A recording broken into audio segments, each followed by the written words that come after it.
সুপ্রিয় দর্শকবৃন্দ, আসসালামু আলাইকুম। কেমন আছেন আপনারা? আশা করি আল্লাহর রহমতে ভালো আছেন। যদি চ্যানেলটি ভালো লাগে অবশ্যই চ্যানেলটি সাবস্ক্রাইব করুন, পাশে থাকবেন। প্রতিদিনের মতো আজকে আপুকে আমি চ্যানেল হাজির করেছি। মিডিয়া কি কারণে আসছে সেটা আপনাকে শোনাবো। আসসালামু আলাইকুম আপু। ওয়ালাইকুম আসসালাম। আপু আসসালামু ভালো আলাইকুম। আছেন? জি আলহামদুলিল্লাহ ভালো। আপনি ভালো আছেন? হ্যাঁ ভালো আছি। আপুর কি আগে বিয়ে শাদী হয়েছিল? হ্যাঁ হয়েছিল। কতদিন ধরে স্বামী ছাড়া আছেন? 2 বছর। 2 বছর ধরে স্বামী ছাড়া। এখন কি বিয়ে শাদী বসবেন আবার? হ্যাঁ ইচ্ছা আছে। আশা আছে? হুম। ছেলে যে বয়সের কোনো সমস্যা হবে?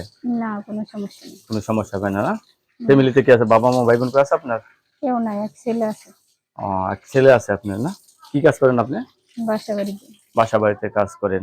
তো অনেকদিন ধরে তো স্বামী ছাড়া, এখন নতুন করে সংসার করতে চাচ্ছেন। হ্যাঁ অনেকে তো বউ চলে গেছে, বউ মারা গেছে, এই সমস্ত পুরুষরা যদি আপনার প্রেমে ক্রাশ খায়, সমস্যা নেই। সমস্যা নেই তো? না বিয়ে বসবেন তাহলে শিওর? অবশ্যই। রাতে কটা থেকে বাসায় আসেন? এই তো 7টার দিকে আসি। 7টার দিকে আসেন। এই যে বাসায় আসার পরে রান্না বান্না সবই আপনার? হ্যাঁ। আচ্ছা, আগের স্বামী কি দোষ ছিল? ওর মাথায় সমস্যা হয়েছে তো। মাথায় সমস্যা ছিল, এর জন্য ডিভোর্স হয়ে গেছে। হুম। তো এখন নতুন করে সংসার করতে চাচ্ছে। দর্শক, এই আপুর কথাগুলো কিন্তু অত্যন্ত সুন্দর। আপু কিন্তু সরল সোজা একজন মানুষ। আপু নতুন করে জীবন সঙ্গী চাচ্ছে। লেখাপড়া করছেন কিছু? হ্যাঁ করছি। কোন পর্যন্ত? 10 পর্যন্ত। 10 পর্যন্ত। বাবা, অনেক লেখাপড়া করছেন দেখা যায়। পরে লেখাপড়া ছাড়লেন কিসের জন্য? বিয়ের পরে ছেড়ে দিয়েছেন? না বিয়ের আগে। বিয়ের আগে আর্থিক সমস্যার কারণে, না? হ্যাঁ তো এখন তো আপনাকে সবাই কথা-টথা বলতে চাবে, বলতে পারবেন তো?